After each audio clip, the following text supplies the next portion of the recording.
Nah, ini saya lihat di kolom chat sudah banyak sekali pertanyaan. Terima kasih yang sudah bertanya. Mungkin kita akan memasuki langsung saja ke sesi diskusi. Oke, untuk sesi pertama saya akan buka 5 pertanyaan dulu. Silakan, tapi nanti pertanyaan satu-satu kemudian langsung dijawab saja.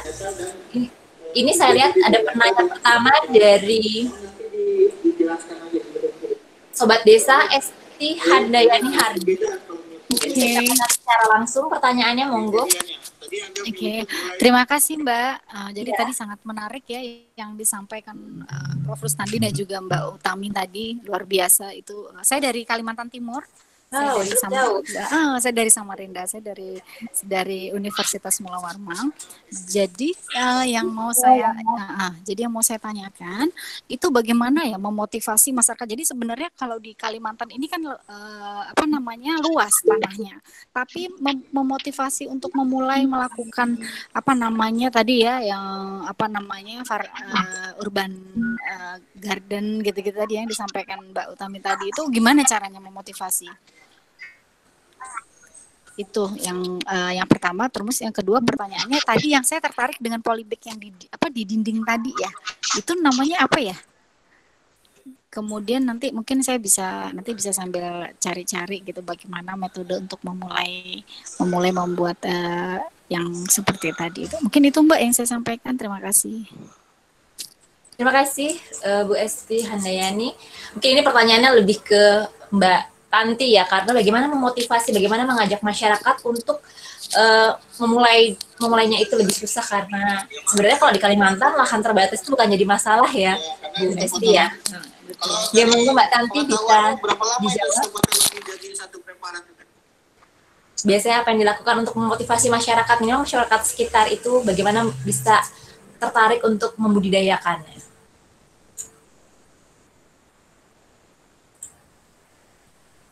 Mbak Tanti? Oke, mohon maaf ini tadi koneksinya sempat putus. Oke, tadi dari pertanyaan bagaimana memotivasi bagaimana memotivasi masyarakat untuk semangat melakukan budidaya sendiri di pekarangan, baik itu budidaya tanaman maupun budidaya ikan, seperti itu. Nah, ini kebetulan saya juga dari Kalimantan Timur, Mbak. Jadi sebenarnya tempat tinggal saya tuh di Kutai Kertanegara, di Ambrawang Laut. Nah, ini mungkin kalau untuk menginspirasi atau memotivasi, sebaiknya memang dimulai dari ada prototipe di sana. Karena memang contohnya aja di Caping Merapi ini baru-baru ini, Mbak. Jadi baru-baru ini memang banyak sekali customernya Caping Merapi, kita nyebutnya lestarian. Jadi lestarian Caping Merapi itu banyak yang tertarik untuk budidaya tanaman di rumah. Yang tadi ditanyakan namanya adalah wall planter bag. Jadi itu tas kantung yang tadi ditempel di dinding itu namanya wall planter bag. Nah, itu untuk satu rumah tangga biasanya kita butuh total 45 saku atau 3 wall planter dengan isi 15 kantong. Nah, mungkin nanti bisa disesuaikan dengan kebutuhan rumah tangga masing-masing. Nah, untuk memotivasi masyarakat sebenarnya gini Mbak, kalau misal di Kalimantan Timur itu emang lahannya luas banget ya. Jadi iya, bukan masalah lahan terbatas ya Mbak Tanti ya. Sebetulnya nggak perlu lah pakai wall planter itu. Jadi beda lah itu lahannya udah banyak banget kalau di Kalimantan. Mungkin bisa dibuat as a community aja Mbak. Jadi malah dibuat seperti komunitas berkebun di sana. Kalau misal Mbak Esti punya teman-teman yang punya sobat desa lain yang juga tertarik untuk membangun kemandirian pangan di daerahnya Mbak Esti, itu mungkin bisa dikomunikasikan dengan desa setempat. Karena sekarang ini kan ada program BUMDes ya, kalau nggak salah, dana desa itu. Nah, itu malah menurut saya bisa dikonsentrasikan di sana dan juga bisa membuat prototipe dulu. Contoh kemandirian pangan atau memproduksi pangan di rumah sesuai dengan kebutuhannya yang di Kalimantan. Karena memang kalau Kalimantan itu ya satu memang lahan juga sangat luas dan segmentasinya berbeda. Jadi ya kalau kaitannya dengan kemandirian pangan sebenarnya sangat bisa sekali diadaptasi di sana. Iya, terima kasih banyak Mbak. Jadi memang kalau di Kalimantan tahu sendiri, maksudnya dia memang perputaran uangnya kan cepat gitu ya. Orang tuh lebih konsumtif gitu. Jadi dia nggak mau repot sama sekali. Jadi beli itu sangat konsumtif. Balikpapan dan Samarinda seperti itu. Jadi memang untuk memulai itu di sini kan nggak ada desa tapi adanya kelurahan. Jadi itu sebenarnya sangat berpeluang dilakukan. Cuman kadang-kadang terhambat dengan keterbatasan tadi. Ya, terima kasih Mbak motivasinya. Iya, Mbak Esti sama-sama. Oke, Mbak Uci. Terima kasih Mbak Tanti jawabannya. Nah, pertanyaan selanjutnya datang dari Sobat Desa Siti Ngafiah. Ini mungkin lebih tepatnya ke Prof. Rustadi ya. Monggo Mbak Siti Ngafiah bisa menyampaikan langsung, bisa mengaktifkan mikrofonnya. Silahkan. Oke, sudah terdengar ya. Silahkan. Assalamualaikum. Saya dari Wonosobo. Jadi saya kebetulan kan tinggalnya di daerah kota ya. Memang air sungai itu banyak gitu, bisa mudah untuk melakukan budidaya ikan. Cuman kalau di daerah perkotaan itu kan memang kita kalau nggak hujan pun kan nggak bisa nampung banyak gitu ya. Jadi lebih banyak menggunakan air PDAM lah. Bagaimana caranya kita mengelola air PDAM itu supaya aman untuk melakukan budidaya perikanan. Mungkin itu saja. Terima kasih. Monggo Prof. Rustadi. Terima kasih atas pertanyaannya. Tadi sebenarnya juga disampaikan bahwa air itu melimpah itu. Air dari air hujan juga ada. Kemudian PDAM. Nah, ini harus betul-betul diketahui apakah penggunaan PDAM itu juga menggunakan ini biasanya kaporit ya, kaporit. Nah, ini kalau menggunakan kaporit ini sulit sekali. Saya kira sebaiknya jangan gitu. Lebih baik saya lebih menyarankan menggunakan air hujan itu ditampung. Kami pun juga demikian dan bahkan seperti di Gunung Kidul itu umumnya menggunakan air hujan. Istilah sekarang sedang berkembang adalah memanen air hujan ya. Artinya air hujan ditampung masuk ke dalam bak, kemudian nanti kalau masyarakat Gunung Kidul kan digunakan untuk konsumsi juga itu ataupun paling tidak untuk mandi. Nah, untuk budidaya ikan lele tepat sekali dan juga yang saya lakukan adalah untuk budidaya nila merah juga bisa bagus. Artinya memang ada kekurangannya di sini biasanya asam ya, sifatnya asam. Oleh karena itu untuk ikan nila itu pas, ya, artinya tepat untuk keadaan asam. Tetapi nanti ketika sudah dikembangkan, kemudian nanti dikapur gitu sedikit, itu pH-nya akan naik. Di samping itu biasanya air hujan juga oksigennya rendah. Tapi nanti kalau sudah ditampung, kemudian tadi pH-nya dinaikkan, ada aerasi, kemudian akan oksigennya juga akan tinggi. Dan tadi kembali lagi kita memilih ikan adalah ikan yang tadi pas. Saya kebetulan ini dari kemarin Wonosobo, ini ada teman ataupun membawa ikan nila dibawa ke Wonosobo dan digunakan untuk dipelihara di bak-bak ataupun kolam-kolam kecil untuk pengairan vanili, tanaman vanili. Ini ternyata juga bagus itu digunakan untuk, padahal itu juga airnya air hujan dan air tampungan itu. Dan ini setelah bagus itu. Ya ini tadi kembali lagi sekarang pemanfaatan dan sekaligus integrated farming itu tadi. Ya itu. Ya, berarti maksudnya apakah air PDAM itu bisa diendapkan berapa hari dulu seperti itu seandainya kita kan kadang kota ya. Ya, di daerah. Ya, betul. Kalau di kota ya Wonosobo itu ya betul. Ya bisa sih bisa, tetapi ya diendapkan kemudian dinetralkan itu keadaannya kalau sampai. Dan yang paling bagus adalah mungkin adalah tes dulu sebelum digunakan itu. Ya, ikan itu tetap hidup, itu 24 jam itu masih ada, masih bagus. Tapi lebih baik menanyakan dulu di kantor PDAM seberapa besar konsentrasinya. Kalau itu konsentrasinya tinggi, tentu saja nanti akan berdampak pada ikan itu sendiri, menyebabkan kematian. Tetapi yang penting kan bagi kita jangan sampai itu akan berdampak pada kesehatan kita. Itu yang penting. Terima kasih. Terima kasih, Prof. Nah, matur nuwun Prof, untuk jawabannya mungkin lebih baik tidak menggunakan air PDAM karena sudah ini banyak favoritnya ya Mbak Siti ya. Oke, pertanyaan selanjutnya mungkin hampir sama dari Sobat Desa Ulfa Hubis, menanyakan mengenai pemanfaatan PDAM. Mungkin karena tadi topik kita mandiri pangan dari pekarangan sendiri, maka kebanyakan masyarakat urban atau perkotaan. Nah, ini juga ada pertanyaan lain dari Mbak Ulfa Hubis, bisa diaktifkan mikrofonnya, bisa bertanya langsung, monggo, silahkan.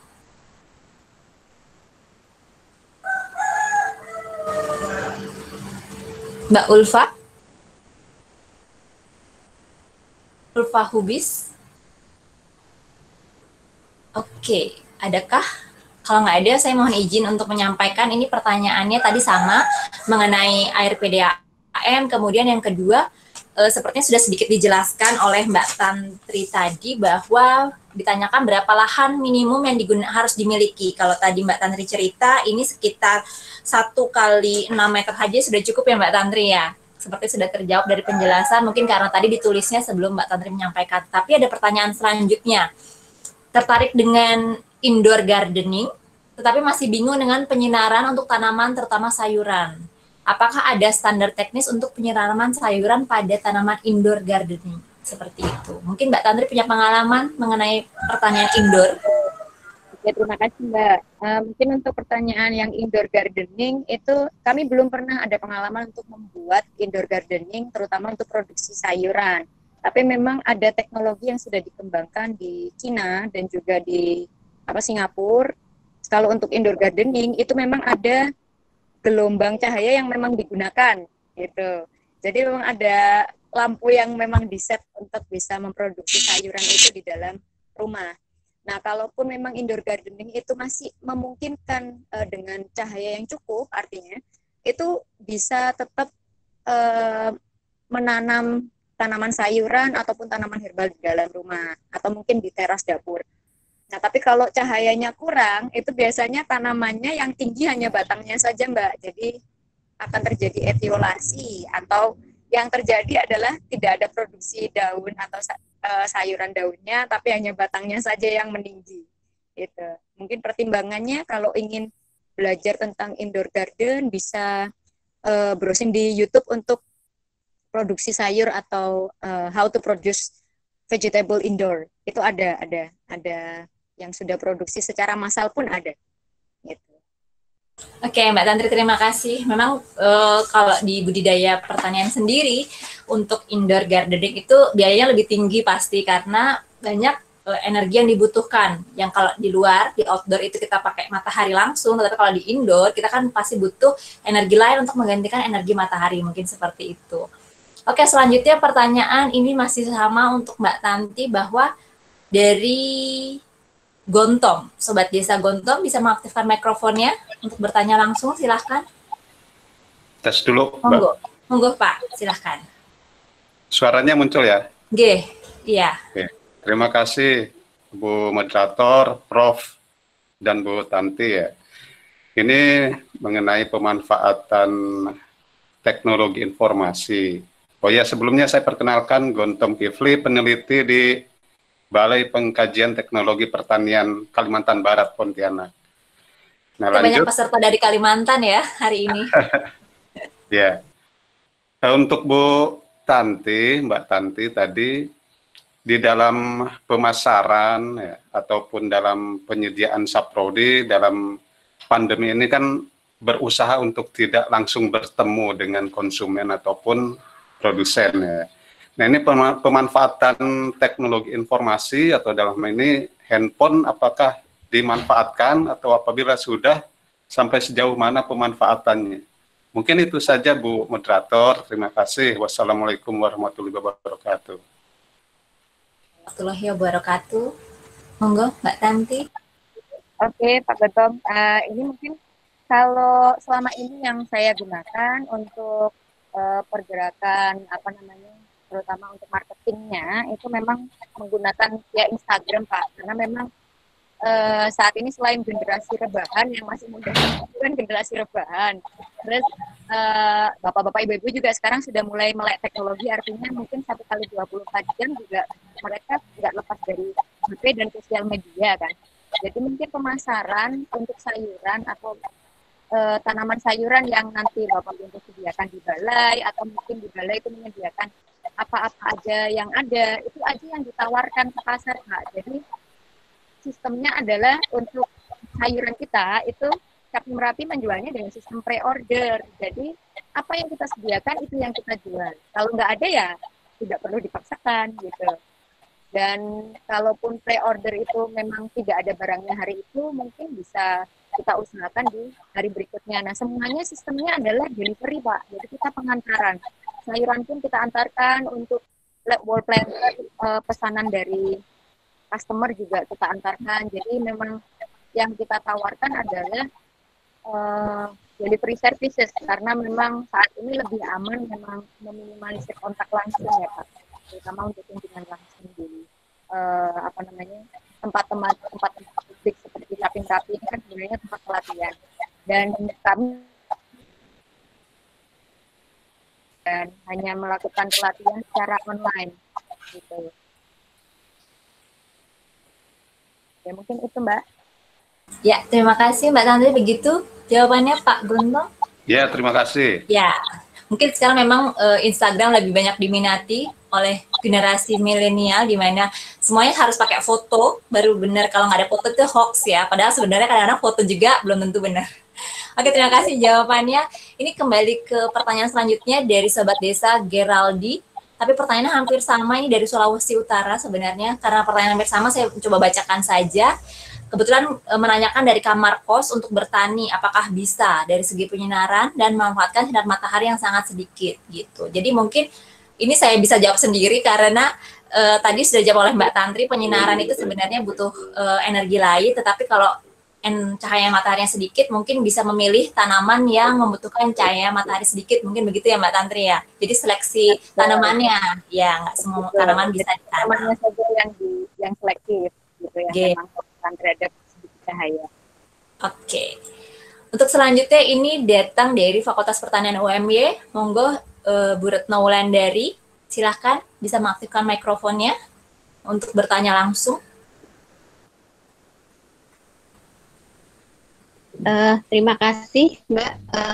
Yang ingin saya tanyakan, untuk budidaya lele di dalam ember itu kan sering mati ya lelenya itu di awal-awal. Nah itu tipsnya apa sebetulnya? Yang pertama. Kemudian yang kedua, apakah perlu aerator ya untuk memberikan oksigen di dalam ember itu? Terima kasih.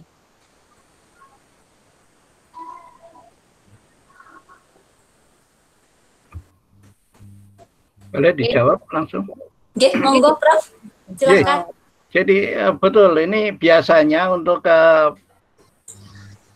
budidaya ikan apapun sebenarnya, bukan hanya lele saja, itu pada awal-awal itu. Oleh karena itu maka harus betul-betul diseleksi atau dicari ya, dari pedagang siapa ya nih, dari mana itu, kemudian juga kesehatannya gitu. Ya, memang biasanya ikan yang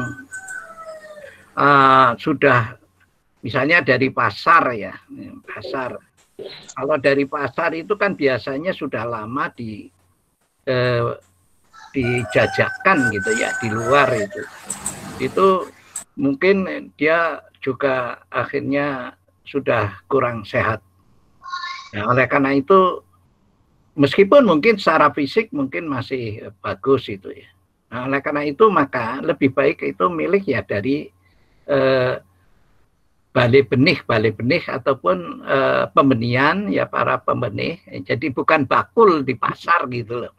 Lebih baik dari pembenih yang sudah profesional, kemudian dia juga tahu bahwa jam berapa misalnya. Nah, harus mengirim. Oleh karena itu lebih baik itu pagi hari gitu misalnya, itu menebar, ikannya masih segar, itu dari penampungan dari pembenih sendiri gitu. Jadi bukan dari pasar itu. Kalau dari pasar biasanya sudah lama dan biasanya sudah mengalami ya mungkin ada apa mungkin luka ataupun kurang sehat gitu. Itu jadi untuk awal memang betul itu. Yeah. Kemudian bentuk aerator enggak ya itu untuk ya, di dalam? Itu boleh, itu lebih baik, harus menggunakan aerator, itu lebih baik ya, lebih baik. Tapi dan juga jumlahnya harus jangan terlalu banyak dulu ya. Di ember itu kan itu lebih baik kalau untuk menggunakan aerator untuk ke awal. Nanti kalau sudah berjalan bagus, itu baru dilepas bisa. Karena ikan lele itu kan bisa mengambil oksigen langsung dari udara. Oh, iya. Terima kasih Pak, terima kasih atas jawabannya. Oke, sekalian bertanya nggih, Prof. Rusadi menyampaikan beberapa pertanyaan karena terkait dengan budidaya ikan dalam ember tadi itu. Nah, tadi mengenai bibitnya itu sebaiknya tidak mengambil bibit yang sudah lama di luar, mungkin bisa dari pembenih langsung. Kemudian yang pertanyaan selanjutnya, komposisi, Prof. Ini ada yang nanya, berapa sih sebaiknya jumlah di dalam ember tersebut? Ada nggak perbandingan yang mungkin Prof. sudah punya datanya, sudah pernah mencoba berapa kali komposisi yang pas misalnya dengan volume sekian, maka jumlah lele yang pas sekian gitu. Mungkin ada informasi. Baik, jadi lele itu tadi bisa dipelihara dalam kepadatan tinggi. Bahkan dalam per meter kubik air itu bisa sampai 1000 gitu. Tanpa ada tanpa ada aerasi. Nanti yang jadi permasalahan ketika untuk mendapatkan jumlah yang banyak, sehat itu. Jadi itu komposisinya. Jadi kecil kan toh masih ukuran kecil biasanya tidak terlalu penuh itu. Nanti kalau sudah agak besar misalnya ukuran konsumsi baru akan kelihatan mesti seperti cendol gitu ya, istilahnya padat sekali gitu. Tetapi nggak masalah karena dia bisa mengambil oksigen langsung dari udara. Dan ketika masih dalam pemeliharaan dan kondisi airnya bagus, artinya ikan tidak ada yang mati, itu sebaiknya jangan diganti penuh itu. Misalnya nanti untuk periode pemeliharaan lagi gitu, sebaiknya itu digunakan lagi air itu. Karena kondisinya sudah bagus, stabil gitu. Yeah. Ya, matur nuwun Prof. Jadi sebenarnya kalau lele itu paling gampang dengan lahan yang terbatas saja sudah bisa sampai ribuan tadi 1 meter. Iya. Kubik. Wah, cukup menarik. Ya, matur nuwun penjelasannya. Selanjutnya ini pertanyaan terakhir kita di sesi pertama ya. Nanti saya akan buka sesi kedua. Ini pertanyaan terakhir dari Mbak Ratih Damayanti. Monggo Sobat Desa Ratih Damayanti untuk mengaktifkan mikrofonnya bertanya langsung. Apakah bisa?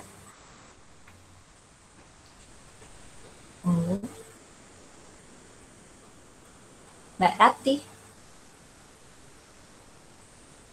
Oke, saya mohon izin untuk menyampaikan langsung ini kepada Mbak Tanti ya pertanyaannya. Mohon dijelaskan teknik pembuatan kompos dengan cacing. Tadi kan sempat dilihatkan bagaimana kompos cacing itu. Untuk komposisinya dan bahan yang diperlukan apa saja. Jadi Sobat Desa ini bisa langsung praktek nanti bisa menghasilkan tanah yang sesuai untuk budidaya sayurnya di pekarangan sendiri. Monggo Mbak Tanti, kompos cacing ini. Oke, terima kasih. Untuk vermikompos ini hitungannya adalah 1:1 Mbak. Jadi kalau misal menggunakan dan penggunaan cacingnya juga beda. Jadi ini bukan cacing tanah yang kita ambil sendiri itu. Memang jenisnya lumbricus. Nah nanti mungkin kalau ingin budidaya bisa browsing aja di internet atau beli online aja lebih aman. Jadi bisa beli online, biasanya 1 kilo itu untuk 1 kilo sampah. Nah nanti yang tekniknya adalah jangan lupa memberikan base atau dasar dulu. Jadi satu ember, ukuran ember cat itu, ukuran ember cat ini, itu 1/4-nya diberikan dasar untuk campuran tanah kompos atau kompos saja boleh. Terus baru cacingnya ditaruh di situ. Nah, dipastikan kondisinya juga lembab, tidak basah, tidak kering. Karena kalau misal terlalu kering dia nanti akan mati, karena cacing ini suka kelembapan. Tapi kalau terlalu basah dia juga akan pergi dari situ. Jadi memang harus kelembapannya harus pas. Nah, setelah itu baru ditutup kompos lagi atau media campuran lainnya, campuran tanah kompos dan sekam mungkin bisa digunakan. Itu diberi dulu di atasnya, baru diberikan sampah atau limbah rumah tangga. Nah, 1 kilo limbah rumah tangga yang diberikan itu membutuhkan waktu 2 kali 24 jam, atau kadang kalau tergantung jumlah sampahnya itu butuh 1 kilo cacing lumbricusnya. Jadi perbandingannya memang 1:1, Mbak. Gitu. Mungkin itu. Oke, jadi bahan yang diperlukan tadi 1 kilo cacing, 1 kilo sampah, perbandingannya 1:1 ya Mbak Tanti. Kemudian jangan lupa dikasih dasarnya dulu bahwa dibutuhkan komposnya, baru cacing, baru nanti bisa setelah cacingnya sesuai tempat kondisinya, baru nanti bisa untuk mengkomposkan sampah-sampah lainnya. Begitu kira-kira ya?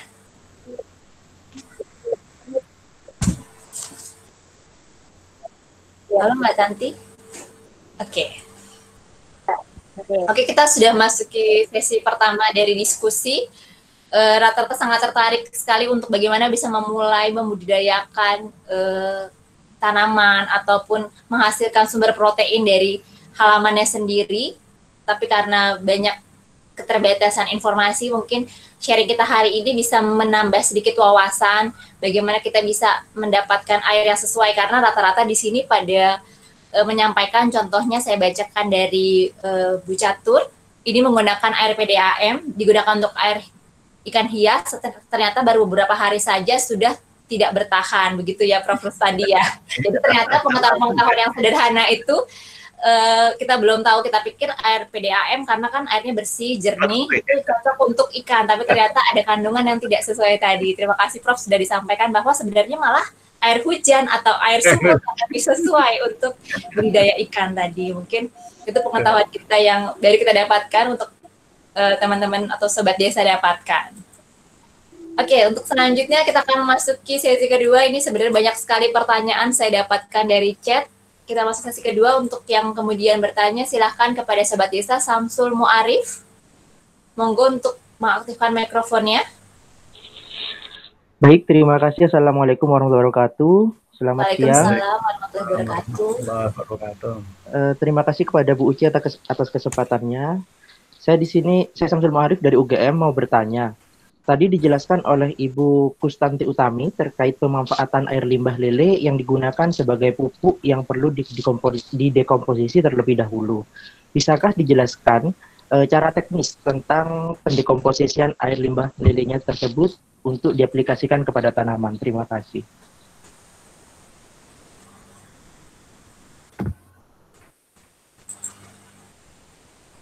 Mbak Tanti, bisakah mendengar pertanyaan dari Mas Samsul?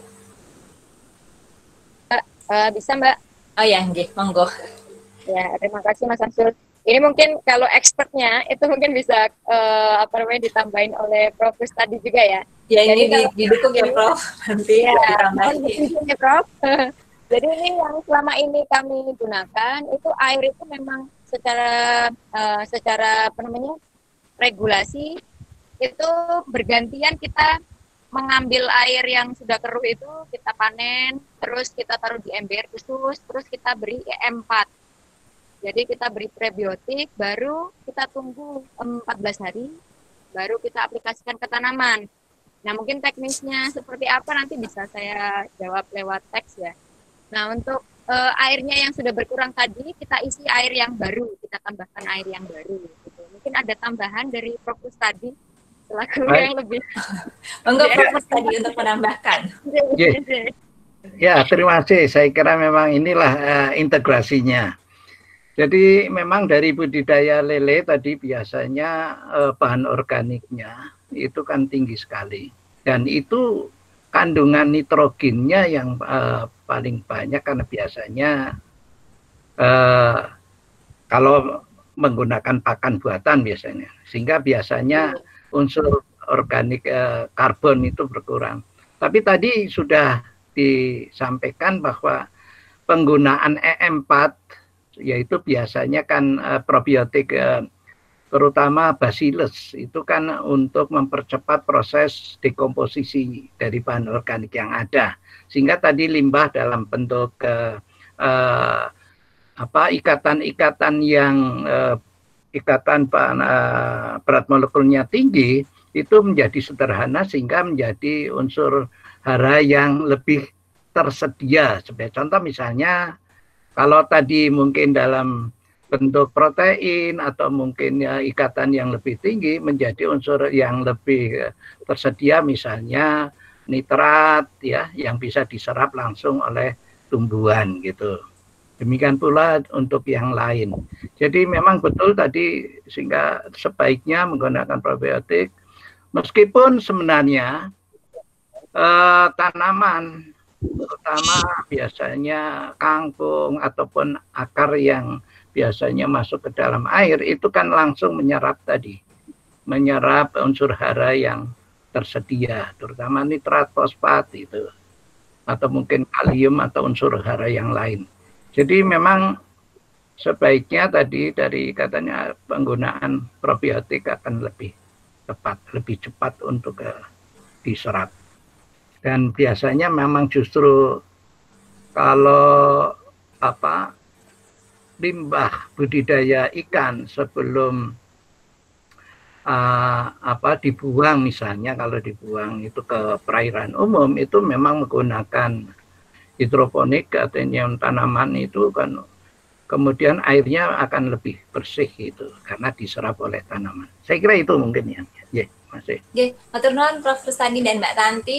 Makasih Mas Samsul, mungkin pertanyaan cukup jelas ya, karena sebenarnya tanaman itu menyerap ion-ion. Jadi sebenarnya kalau masih dalam bentuk molekul yang kompleks itu akan susah untuk tanaman. Jadi dibutuhkan untuk dekomposisi dulu. Nah, salah satu dengan probiotik tadi. Baik itu untuk air yang dari budidaya ikan maupun kalau misalnya kita punya kompos juga itu kan harus dikomposkan dulu bahan-bahan senyawa kompleksnya tadi.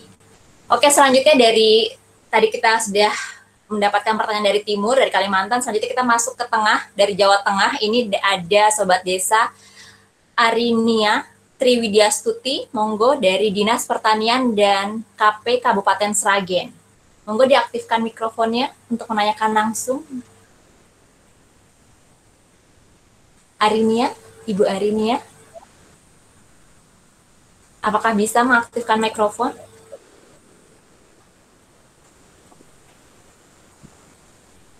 Oke, sepertinya sedikit ada kendala mungkin ya.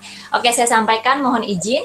Ini ada pertanyaan terkait dengan Mbak Tanti, termasuk mix farming untuk menyediakan pangan lestari keluarga saat kondisi pandemik seperti ini atau tidak di Caping Merapi. Jadi, kegiatan dilakukan oleh Caping Merapi ini untuk menyediakan pangan lestari keluarga atau seperti apa? Itu pertanyaan pertama. Kemudian pertanyaan kedua, secara ekonomi, untuk analisis usaha tani, apakah bisa diperhitungkan secara detail selain mampu mencukupi kebutuhan rumah tangga, apakah juga mampu untuk mencukupi atau menjadi pemasukan lain bagi rumah tangga seperti itu?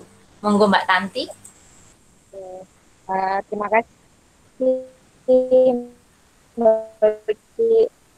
Ini untuk pertanyaan pertama, jadi yang kami provide untuk teman-teman customer itu memang kita mancing customer atau tarian untuk mulai tertarik berkebun di rumah itu dengan menggunakan wall planter, karena memang tadi saja ketika saya menunjukkan wall planter banyak sekali pertanyaan yang itu yang ditempel di dinding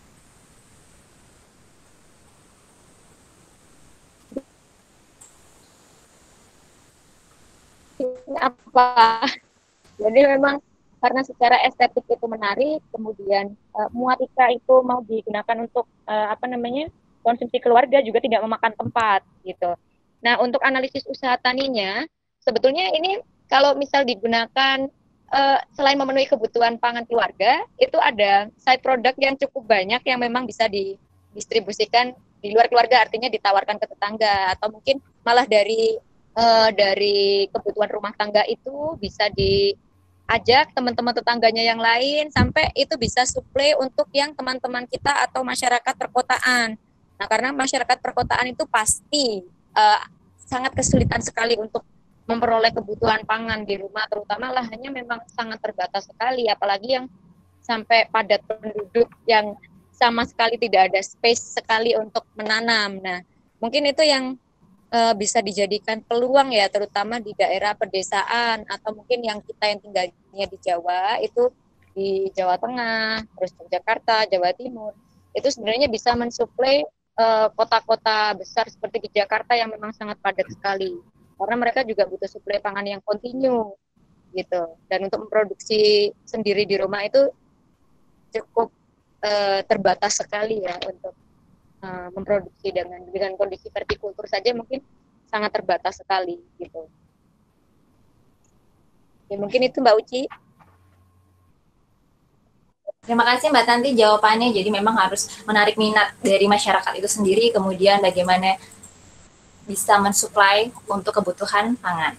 Oke, selanjutnya ini banyak sekali pertanyaan mengenai budidaya ikan dalam damber ya. Untuk mungkin bisa saya rangkum karena beberapa pertanyaan ini hampir sama. Mungkin Prof. Rusadi bisa bantu menjelaskan lebih detail mengenai seberapa seringkah air harus diganti, apakah perlu diganti secara rutin untuk budidaya ikan dalam ember ini atau bisa sampai panen seperti itu, karena terkadang airnya suka menjadi baunya tidak enak. Kemudian rata-rata pada bertanya bahwa masih di awal-awal itu banyak yang mati, bagaimana cara mengurangi tingkat kematian, dan yang terakhir untuk beberapa ikan itu menjadi kanibal karena satu ember itu banyak sekali jumlahnya. Mungkin Prof. tadi bisa secara step by step bisa menjelaskan bagaimana membudidaya ikan secara sederhana atau minimal dimulai dari beberapa ikan dulu, sarannya seperti itu. Mungkin kita bisa memulai bersama. Oke, monggo Prof. tadi. Baik, jadi emang budidaya ikan menggunakan ember tentu saja daya dukungnya atau daya tampungnya dalam satu ember memang terbatas. Meskipun tadi kalau sebagai contoh ikan lele itu lebih relatif lebih tahan gitu. Kalau betul-betul mau menggunakan ember, tapi kapasitas ember itu betul-betul diperhitungkan. Berapa literkah itu ember yang digunakan? Misalnya saya menggunakan 60 liter. Tentu saja tadi kepadatan berapa yang bagus itu. Ya, kalau maksimum bisa sampai tadi 1000 per meter kubik, tentu saja kalau itu ya maksimum paling besar gitu. Oleh karena itu mungkin ya dikurangilah ya, itu yang optimum sajalah, separohnya gitu misalnya, itu untuk lele. Sedangkan untuk ikan yang lain belum tentu itu akan sama gitu. Itu kepadatannya akan sangat relatif kecil. Itu kalau ikan nila katakanlah itu hanya sampai 50 per meter kubik, itu sudah cukup besar. Jadi permasalahan itu kan beda sekali dengan lele, karena memang ikan lele bisa mengambil oksigen dari luar. Kemudian tadi untuk jenis beda-beda kemampuannya. Kemudian nanti ketika sudah besar tentu saja daya dukungnya akan atau daya tampungnya akan menurun karena memang ukuran ikan semakin besar gitu. Oleh karena itu biasanya bisa diseleksi karena biasanya juga ikan itu tumbuhnya mesti beda-beda ukurannya. Itu mulai di grading kalau sudah memenuhi syarat untuk dipanen gitu. Sekarang misalnya untuk lele itu kan 1 kilonya katakanlah 6-7 ekor itu sudah dikonsumsi, bisa itu masuk ukuran konsumsi. Sehingga yang ukuran yang konsumsi itu sudah bisa ditangkap, sehingga akan mengurangi ruang tadi kapasitasnya. Sehingga ikan yang kecil nanti akan lebih cepat untuk tumbuh. Kemudian terkait dengan nanti apakah air itu akan diganti atau boleh enggak. Sebenarnya untuk lele itu sebaiknya bukannya diganti, tetapi sipon istilahnya itu diambil limbahnya tadi. Limbah bisa dipisahkan ya, yang karena biasanya kan menggunakan pakan gitu misalnya. Kalau pakannya nanti ada akumulasi kotoran yang ada di dasar, itu yang disipon hanya dibersihkan. Itu sehingga nanti air siponan kalau sudah mengendap yang padatan itu bisa dikembalikan lagi ke air ke ember budidaya. Dan kalau mau mengganti, jangan mengganti seluruh air itu. Sudah budidaya jangan diganti semuanya. Ya, hanya tadi air siponan itu kira-kira hanya 20% saja, kemudian kembalikan lagi. Kemudian pada awal itu kembali lagi tadi benih awal biasanya banyak mati itu ya karena itu tadi tingkat kesehatannya atau sumber benihnya kurang pas gitu. Oleh karena itu betul-betul diperhatikan kemudian tingkat kesehatannya. Jadi itu saya kira sekali lagi bahwa sebaiknya masalah diganti atau tidak diganti sebenarnya sebaiknya tidak terlalu banyak harus diganti gitu. Sebenarnya untuk jenis ikan daya dukungnya atau daya tampungnya juga beda-beda karena tadi kemampuannya untuk mengambil oksigen yang berbeda. Jadi lele, grameh misalnya, kalau grameh mungkin terlalu besar nanti untuk embernya, kalau embernya besar nanti ya hanya berapa ekor saja itu biasanya nggak banyak gitu sampai ukuran konsumsi karena paling satu ember yang 60 liter itu satu ekor saja sudah cukup besar nanti kalau sudah jadi ukuran 1 kilo lebih. Gitu. Terima kasih Prof untuk penjelasannya. Mungkin memang setiap ikan itu memiliki jenis yang berbeda, memiliki kesesuaian hidup juga yang berbeda. Oke, mungkin untuk penggantian air mungkin nanti ada endapannya. Nah, endapannya itu mungkin yang harusnya dibersihkan, tetapi airnya tidak perlu diganti gitu ya, Prof ya. Ya, airnya tidak perlu diganti. Nah, dan yang paling penting adalah pemilihan benih. Nah, ini juga sama seperti tanaman, kebetulan kalau saya itu budidaya tanaman, jadi sama seperti ikan juga bagaimana kita memilih benih awalnya. Nah, itu yang akan menjadi pertumbuhan selanjutnya, bagaimana itu berhasil atau tidak itu tentukan dari benih awalnya. Kalau benih awalnya saja sudah tidak baik, bagaimana bisa bertahan untuk selanjutnya, kecuali nanti dia bisa survive pada kondisi tertentu.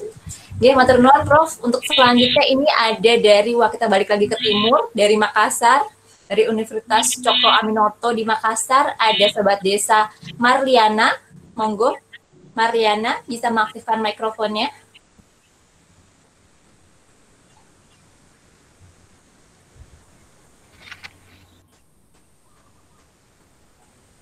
Apakah ada? Oke, kalau tidak ada, saya mohon izin menyampaikan pertanyaannya. Ini pertanyaannya apakah hidroponik, mungkin ini untuk Mbak Tantri ya. Hidroponik yang menggunakan nutrisi AB mix bisa dilakukan untuk memelihara ikan nila. Oh, ini dua-duanya mungkin ya, Prof. Rusadi juga mungkin bisa membantu menjawab. Karena kan tadi kan hanya menggunakan air hujan atau menggunakan air biasa, tapi ini menggunakan nutrisi. Apakah bisa juga untuk ikan? Monggo, siapa dulu, Mbak Tantri atau Prof. Rusadi? Oke, Mbak. Yang lebih expert Prof. Rusadi yang bisa menyampaikan itu. Enggak, Prof. Rusadi. Nanti Mbak nanti bisa menyampaikan ini. Kalau Mbak Tantri kan sebagai yang sering di lapangan, bagaimana itu hasilnya ya? Monggo, Prof. Rusadi. Ini juga ada AB mix itu apa itu? Istilahnya mungkin apa probiotik sama gitu ya? AB mix itu adalah nutrisi, Prof. Yang isinya itu ada Fe, ada nitrogen, ada kalium. Jadi unsur hara lengkap yang dimix untuk tumbuh tanaman. Jadi sebenarnya itu ada mikronutriennya seperti itu. Ya. Kira-kira ikan bisa nggak sih hidup di tempat yang banyak lahan? Bisa. Saya kira lebih bagus itu kalau seandainya air hujan, air sumur aja sudah cukup itu digunakan.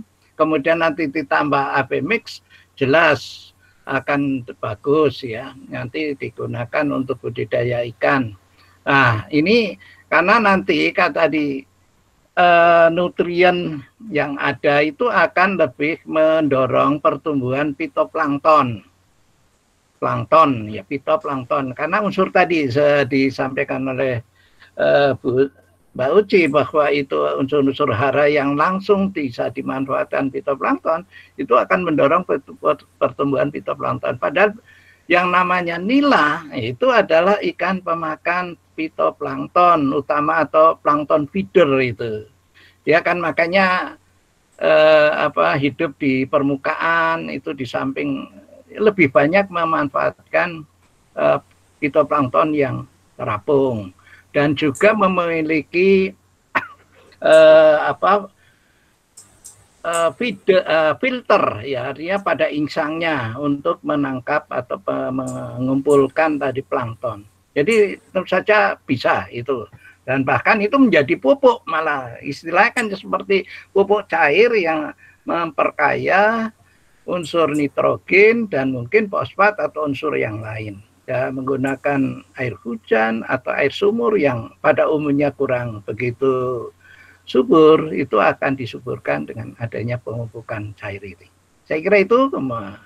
Kira-kira keracunan nggak nih Prof? Ini ada langsung bertanya on the spot. Kira-kira kalau misalnya ada banyak sekali bahan kimikal di dalam airnya tersebut, kira-kira ikannya bisa keracunan atau seperti apa Prof selama ini? Ya, saya kira itu tadi kembali lagi bahwa mestinya penggunaannya itu sampai berapa. Saya nggak tahu, makanya itu kandungan, kalau itu kandungannya itu nitrat, fosfat, itu saya kira nggak ada masalah itu. Tapi kalau ada unsur yang lain itu, saya nggak tahu itu yang adanya. Misalnya pemupukan itu untuk pupuk yang urea ya, urea ya, supaya contoh itu sangat kecil, itu per liternya 0,0 kalau nggak salah 0,01 ya, 0,1 itu ya gram per liter itu misalnya, itu contoh itu. Sehingga apakah ini nantinya misalnya tadi AB, nutrien AB itu kandungan nitrogennya berapa ini? Saya kira kalau selama itu masih pada konsentrasi yang masih bagus bagi ikan atau pertumbuhan fitoplankton, kemudian masih akan tidak akan meracuni ikan. Betul Prof. Berarti sebenarnya selama sampai batas ambang tertentu, ikan sebenarnya masih bisa mensaring bahan-bahan tersebut. Tetapi kalau misalnya lebih, jangankan ikan, manusia saja juga bisa keracunan ya Prof ya. Mungkin Mbak Tantri punya pengalaman sendiri, apakah budidaya ikannya tersebut yang tadi pakai kangkung sudah 8 bulan itu menggunakan nutrisi tambahan atau hanya air saja, kemudian ada ikannya dan tanaman bisa hidup seperti itu? Mungkin bisa jadi sarana masukan untuk Sobat Desa kali ini. Monggo Mbak Tantri. Terima kasih Mbak Ibu. Kalau untuk yang budidaya ember lele ini, lele kita pakai populasinya 20 sampai 25 ekor, karena memang kalau lebih dari itu seperti yang disampaikan Prof, itu akan terjadi kompetisi untuk makannya, dan untuk penambahan pakan juga kan sebenarnya sudah ada perhitungannya. Jadi yang kita berikan itu 5% dari massa yang ada di dalam ember yang kita kasih untuk pakannya. Nah, untuk yang pergantian air, selama ini yang saya lakukan hanya mengumpulkan airnya itu saya panen sampai kurang lebih dari ukuran ember itu sepertiga. Jadi saya sisakan sepertiga atau setengah dari ember. Baru itu kalau endapannya bisa kita ambil, yang endapan di bawah itu yaitu dipesertakan saja. Jadi nanti baru saya olah menggunakan yang 4. Airnya nanti setelah 14 hari baru saya gunakan untuk menyiram tanaman yang lain. Nah, sedangkan untuk kangkung ini nggak ada tambahan lagi, karena sampai detik ini saya masih menggunakan pakan konsentrat. Nah, pakan konsentrat itu juga mengandung bahan organik seperti yang disampaikan tadi. Jadi kita nggak ada pemberi pupuk cair atau pupuk tambahan lain, tidak ada. Nah, mungkin kalau misal pemberian makannya negatif mungkin lebih menarik lagi ya. karena memang kita nggak bisa gitu. Oke. Ya, terima kasih Mbak Tanti. Jadi sebenarnya kalau sudah pakai ada lele atau ikan di dalam ember tersebut, kemudian diberi pakan, kan sebenarnya itu juga sudah ada unsur-unsur yang bisa dibutuhkan oleh tanaman untuk hidup. Jadi sebenarnya nggak perlu lagi ada nutrisi AB mix tadi itu. Mungkin seperti itu jawabannya. Oke, kita selanjutnya masuki ke pertanyaan berikutnya. Ini datang dari Sobat Desa Dedi Wahyudin. Mungkin bisa mengaktifkan mikrofonnya untuk menanyakan langsung kepada Bapak Dedi Wahyudin. Monggo, dipersilakan. AB mix itu kenapa? Itu kalau penggunaan AB mix kenapa Mbak Tanti? Mohon maaf.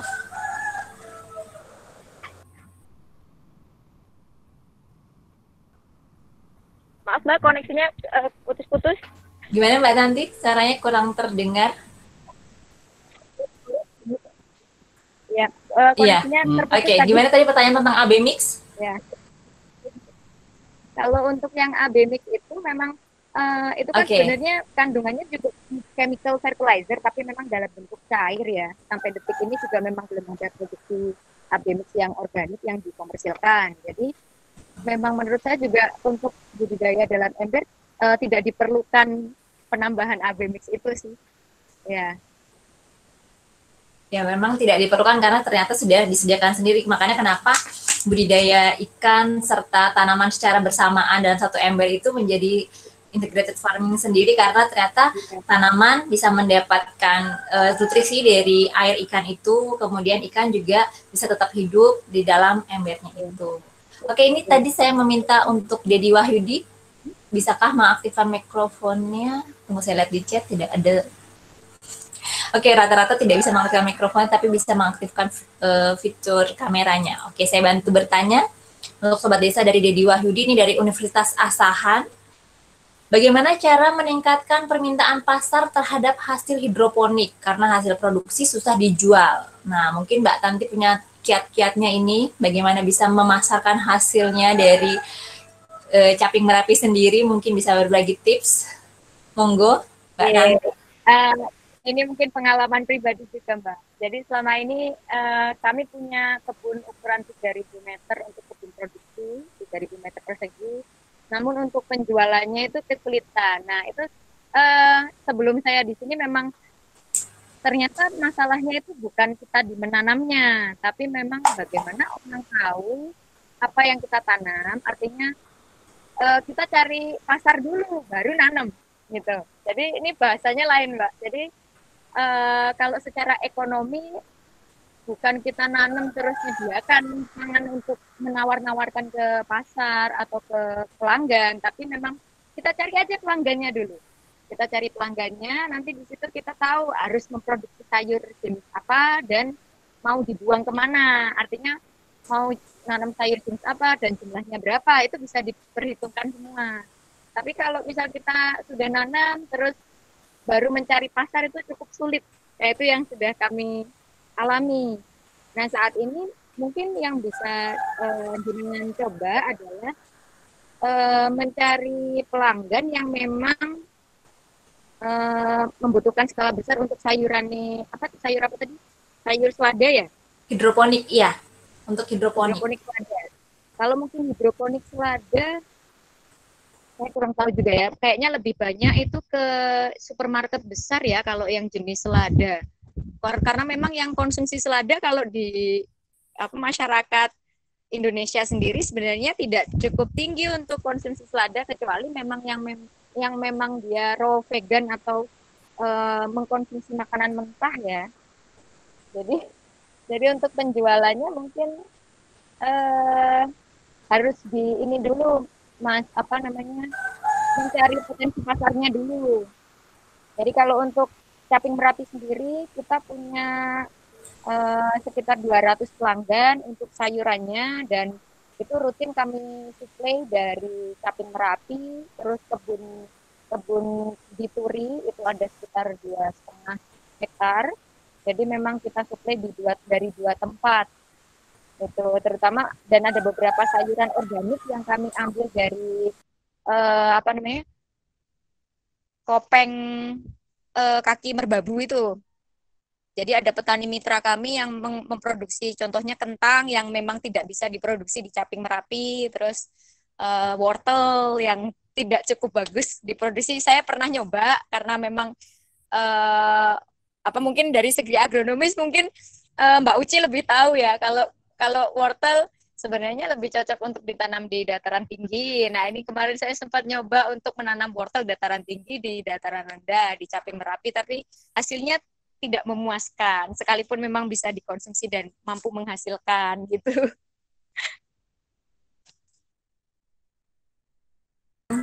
Terima kasih penjelasannya Mbak Tanti. Ini memang banyak, sebenarnya itu adalah pengetahuan umum ya, mungkin untuk teman-teman yang ingin berbisnis, bahwa sebenarnya kita tidak menjual apa yang kita punya, tetapi kita membuat bisnis dari apa yang konsumen butuhkan. Mungkin seperti itu ya. Jadi kita tahu dulu pasarnya seperti apa, maunya seperti apa, baru kita membuat. Misalnya pasar ingin produk yang fresh, oke, berarti bisa hidroponik, tapi sayurnya ditentukan dulu, sayurnya apa yang dibutuhkan oleh para konsumen. Jadi kalau kita nanam tuh nggak serta-merta kita bisanya selada, terus nanam selada, terus kita paksa-paksa untuk memenuhi atau membeli apa yang kita punya. Mungkin seperti itu ya. Terima kasih tipsnya tadi tentang wortel. Oh ya. Kalau sudah terlanjur memang ini sekarang belum membuang pasarnya, mungkin bisa membuka channel baru mungkin Mas, atau memasuki komunitas-komunitas raw vegan gitu di daerah sana.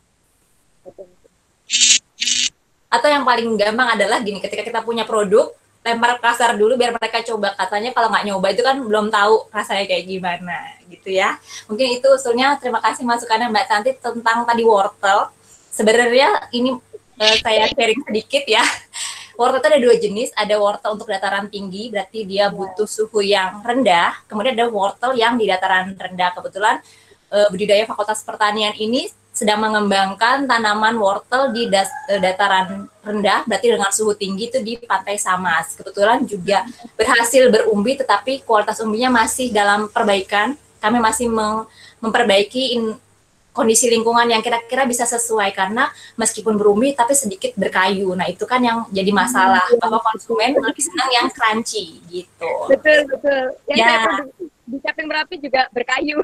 Ya, karena memang dibutuhkan suhu yang sesuai, tapi tidak menutup kemungkinan nanti kita tidak perlu lagi mengimpor ya dari kota lain, bukan dari negara lain, dari kota lain untuk datang ke Jogja khususnya. Bagaimana kita Jogja bisa menghasilkan makan sendiri, pangan sendiri seperti itu. Jadi nanti akan ada varietas tersendiri untuk wortel dataran rendah. Itu sekedar informasi. Oke, kita masuk ke pertanyaan selanjutnya. Ini datang dari Malang. Kita dari berbagai kota ini, kita bersatu di dalam Bincang Desa ini dari Malang ini, kepada Sobat Desa Kristanti Agustina. Mungkin Bu Kristanti bisa mengaktifkan mikrofonnya, silahkan. Ya, baik, terima kasih. Oke, silahkan. Saya menyapa dulu boleh ya Mbak ya? Oke, silahkan. Kebetulan salah satu narasumbernya ini teman saya. Ya. Hai Tanti, namanya sama, kebetulan sama-sama Tanti. Mas Tanti masih ingat? Kalau nggak ingat nanti saya... Kita jadi kayak ajang reunian ini ya. Iya. Terima kasih. Saya langsung aja ke pertanyaan saya.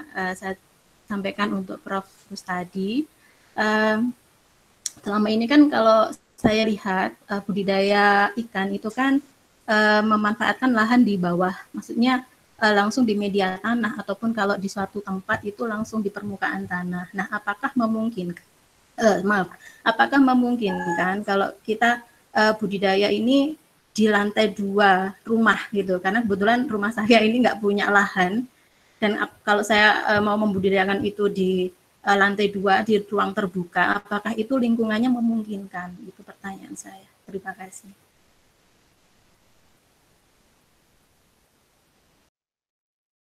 Monggo Prof. Rustadi untuk menjawab pertanyaan dari Bu Kristanti. Ini mengenai kalau bisa lahan kita terbatas di lantai 1, biasanya kan rumah-rumah perkotaan atau urban itu ada lantai tingkatnya. Kemudian di rooftopnya itu bisa nggak sih dimanfaatkan? Kalau selama ini kan bisa dimanfaatkan untuk budidaya tanaman, tetapi harus pakai peneduh. Tapi kalau ikan bagaimana kira-kira Prof ini? Mohon maaf Prof, masih di mute. Bisa diaktifkan dulu mikrofonnya. Iya.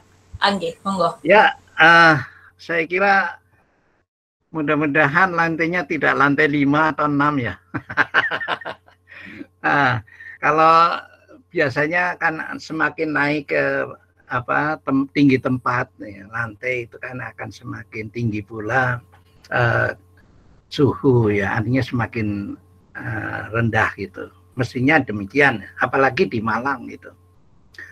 Di samping itu juga biasanya oksigennya juga semakin bagus gitu. Nah, karena itu sebenarnya itu nggak ada masalah itu naik sampai berapa.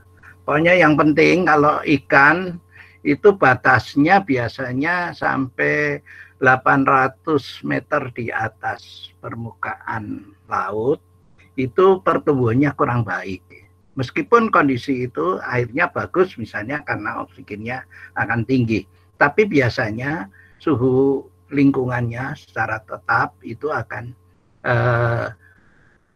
dingin, sehingga metabolismenya akan berkurang. Oleh karena itu kalau tadi sampai di tingkat 2 gitu, monggo itu masih bisa gitu. Tapi yang penting jangan sampai air nanti pembuangnya itu nanti merembes ke lantai gitu, lantai tingkat itu, sehingga akan ya, meskipun mungkin kadang-kadang bangunan itu sudah permanen, tetapi kadang-kadang juga ada air yang rembes. Oleh karena itu betul-betul diperhatikan agar supaya air itu tetap bagus. Artinya nanti air itu tetap digunakan kembali gitu, jangan sampai ada yang terbuang gitu.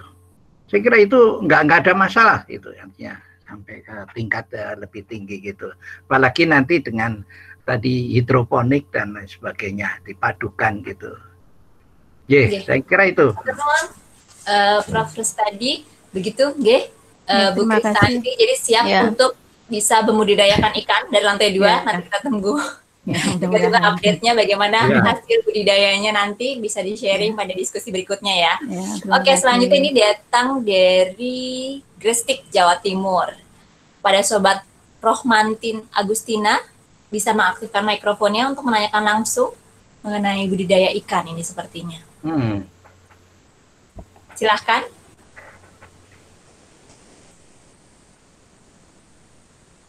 Oke, bisakah? Kalau tidak bisa, saya mohon izin untuk bertanya secara langsung ke Prof. Rustadi. Apakah bisa membudidayakan tanaman dan ikan, sedangkan sumber air di rumah itu agak asin, Prof? Jadi airnya itu sudah ada, mungkin ada kandungan garamnya, sehingga bisakah itu digunakan untuk budidaya tanaman maupun budidaya ikan? Oke, silahkan. Oke, saya akan secara langsung. Silahkan.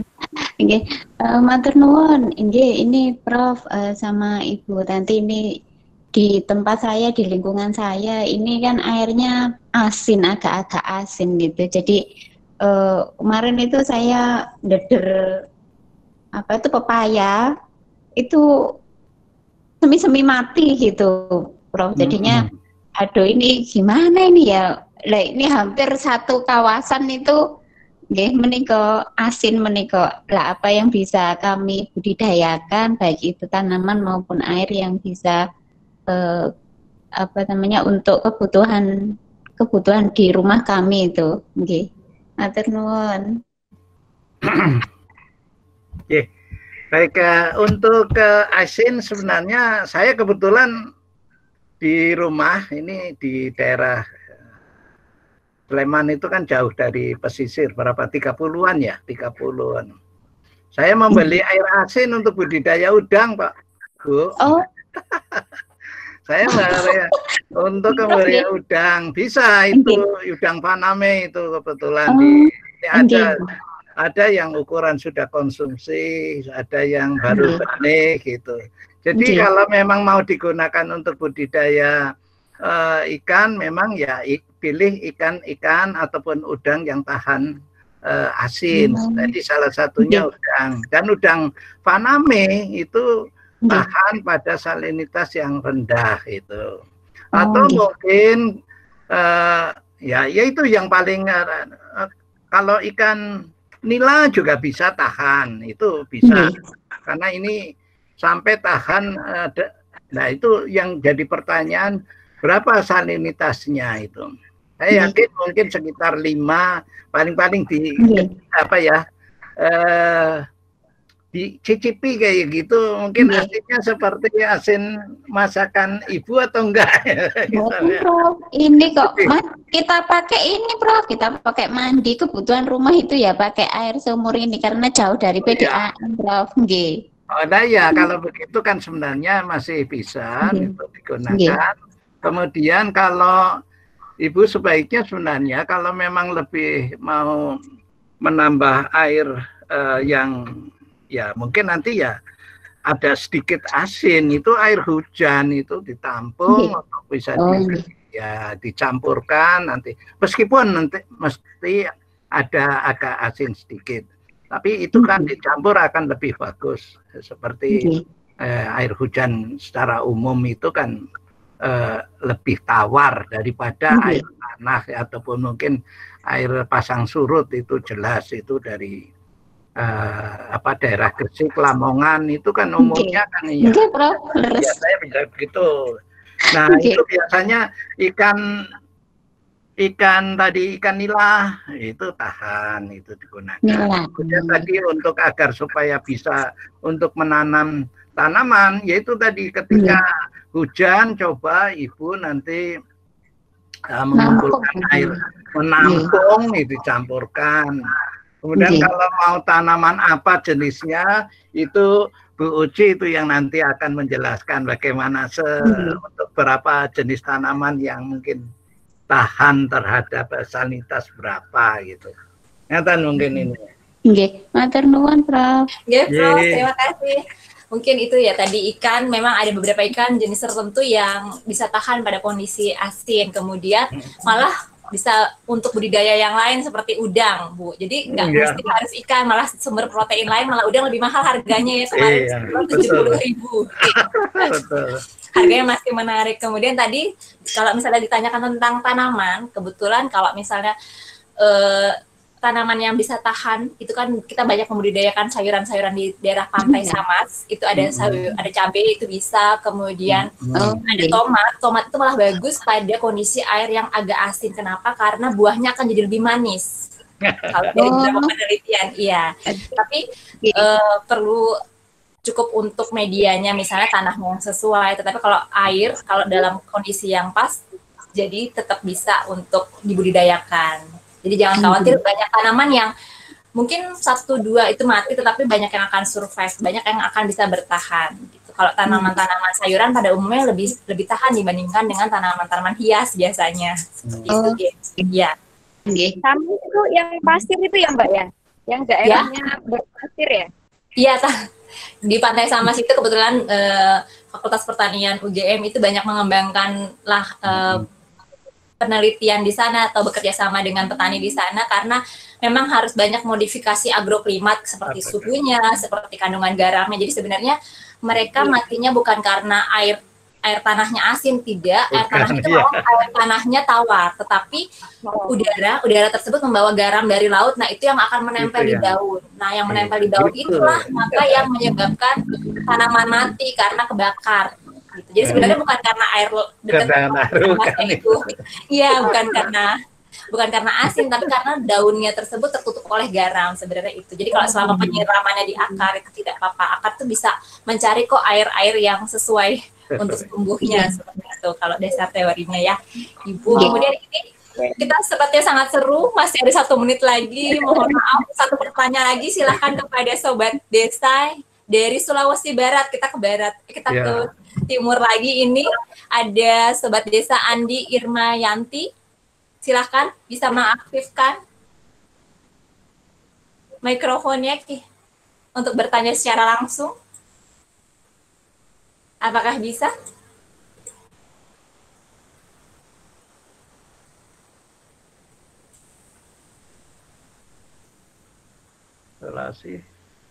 Oke, kalau tidak bisa saya mohon izin untuk menanyakan. Ini mau bertanya tentang jenis sayuran apa saja yang dapat dibudidayakan dalam ember. Begitu juga dengan ikan. Tadi Prof sudah menyebutkan ikan lele, ikan nila, apakah ada ikan yang lain? Kemudian berapa lama masa budidaya dalam ember tersebut bisa dipanen dan bagaimana produsen memberi makan pada ikannya? Jadi secara berkala seperti biasa atau ada teknik-teknik khusus? Sehingga sepertinya ini budidaya dalam ember menjadi tren yang paling menarik karena sudah banyak sekali tutorial di YouTube maupun di jejaring sosial lainnya. Monggo kepada Prof. Rustadi dan Mbak Tanti, dipersilahkan. Saya kira tadi ya, sebentar. Saya tadi Mbak Tanti sudah mencontohkan budidaya ikan dan sayuran di ember itu waktunya ikannya ikan lele. Saya kira itu akan yang paling tepat kalau masalah jenis ikan gitu. Saya kira memang lele yang paling mudah ya Prof? Ya, yang paling mudah dan itu nanti kondisi yang monggo itu saya kira monggo dilengkapi Bu Mbak Tanti. Ya. Mbak Tanti, bagaimana pengalaman di lapangan? Karena terus terang secara teori mungkin saya punya, tetapi pengalaman di lapangan mungkin saya kalah jauh dengan Mbak Tanti. Silakan Mbak Tanti. Terima kasih Mbak. Kalau untuk sejauh ini yang sudah 2 bulan yang paling mudah itu ikannya lele, terus untuk pemberian pakannya itu kira-kira dari masa ininya Mbak. Jadi sebelum benihnya itu dimasukkan dalam ember, ditimbang aja dulu. Jadi ditimbang dulu kira-kira bobotnya berapa. Nah, untuk pemberiannya itu sehari 5% yang diberikan dari berat totalnya. Jadi 5% aja dari berat totalnya. Dan nanti seiring bertumbuhnya si lelenya itu, mungkin kira-kira sudah 1 bulan, nanti jumlah pakannya bisa dikurangin gitu. Jadi nggak terus jumlahnya sama 5% itu enggak. Nah, untuk yang populasi lele ya tadi yang idealnya memang yang disampaikan Prof. Rustadi tadi, kalau misal padat banget itu ya pasti kanibal karena memang nggak sesuai dengan kebutuhan pakan kecuali yang mau boros pakan. Jadi kalau yang idealnya memang kebutuhan rumah tangga itu 1 ember 60 liter itu hanya kasih 20 sampai 20 ekor. Oke, untuk terkait jenis tanaman, tadi kan banyak banget di video-video yang beredar itu kangkung ya. Apakah di Merapi membudidayakan jenis tanaman yang lain? Mbak Tanti?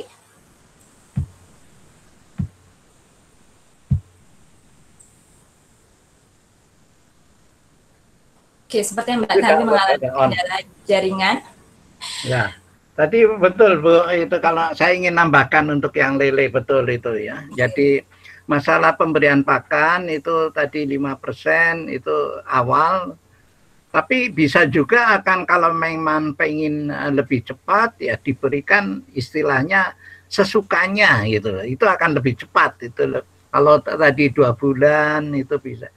Kalau dengan cara kayak gitu bisa kurang dari 2 bulan, 1,5 bulan, misalnya dari pemberiannya. Tapi masalahnya kemudian nanti kalau ikannya besar ya akan lebih cepat panen itu. Kemudian yang kepadatan itu tadi atau jumlah ikan yang ada memang tadi dari paling tepat itu berapa daya dukungnya ataupun kemampuannya itu tadi dari pengalaman lebih tepat daripada kita menggunakan dari percobaan sampai 1000. Saya kira untuk ikan lele tadi untuk 20 dengan 1 ember karena tadi kapasitas embernya hanya berapa liter aja itu. Jadi 20 itu tepat itu sehingga nanti tidak terjadi suatu persaingan baik itu ruang dan bahkan nanti kalau sudah kurang pakannya ya akhirnya kanibal. Pada dasarnya kanibal itu kan karena pakannya kurang gitu. Pada umur berapa ya Prof ya bisa dipanen lele ini? Itu 2 bulan, 1,5 bulan bisa sampai 2. Tapi dengan catatan memang ukuran yang ditebar sekitar 9 cm yang ukurannya 9 sudah cm bisa panen 1,5 bulan kemudian kira-kira. Ya, itu sudah cukup cepat itu. Ya. Oke, ini Mbak Tati apakah sudah bergabung kembali? Sepertinya keluar dari forum. Oke, untuk tanaman kebanyakan memang tanaman kangkung. Kenapa? Karena tanaman kangkung seperti halnya lele pada budidaya ikan, kangkung juga merupakan tanaman yang sangat adaptif, mudah. Tapi sobat desa juga bisa membudidayakan tanaman lain seperti sawi, atau tanaman-tanaman yang dipanen daun. Kenapa panen daun? Karena kalau panen buah seperti tomat, cabai itu kan membutuhkan masa tumbuh yang lebih lama, sehingga ketika nanti teman-teman atau sobat desa menumbuhkan yang dipanennya buah ataupun umbi bahkan itu sangat sulit. Jadi harapannya bisa memanen sayur dari rumah. Oke. Gitu saja dari pertemuan kita hari ini. Banyak sekali diskusinya. Terima kasih pada Sobat Desa yang sudah bertanya. Terima kasih Prof. Rustadi. Terima kasih Mbak Tanti. Sepertinya belum bergabung lagi. Terima kasih untuk sharing ilmunya. Semoga bermanfaat. Banyak sekali manfaat yang kita dapat bahwa ternyata budidaya ikan itu tidak bisa dengan PDAM ya Prof ya, karena airnya sudah banyak kaporitnya. Ternyata itu pengetahuan yang sangat sederhana tetapi kita belum banyak tahu. Kemudian tentang jenis sayuran bisa bervariatif. Semoga kita bisa memulai menyediakan pangan mandiri dari halaman sendiri. Oke, saya mengingatkan lagi untuk besok itu adalah sesi kedua. Sesi ini merupakan tema dengan makan sehat dari rumah sendiri. Kalau hari ini kita menyediakan pangan dari rumah sendiri, besok kita akan menghitung berapa kadar nutrisi atau gizi yang diperlukan yang bisa kita siapkan dari rumah kita sendiri. Begitu ya. Jadi jangan lupa besok jamnya jam 10. Sepertinya sudah ada dari Desa Apps yang memberikan informasi bahwa kodenya sama, kode meetingnya bagi Sobat Desa yang ingin bergabung besok, silahkan meluangkan waktu pukul 10. Dan kita berdiskusi lagi mengenai makanan sehat dari rumah sendiri. Begitu saja, saya sebagai moderator mohon maaf bila ada kata-kata yang kurang pas. Terima kasih untuk Sobat Desa yang sudah bergabung, terutama untuk Prof. Rustadi dan Mbak Tanti yang sudah sharing pengetahuannya cukup banyak kepada Sobat Desa yang juga sudah berbagi. Terima kasih saya ucapkan, semoga kita bisa pasti bisa, dengan bisa, karena itu tagline kita bisa menghadapi pandemi ini dengan baik-baik saja. Jaga kesehatan dan sampai jumpa di pertemuan selanjutnya. Terima kasih, selamat siang.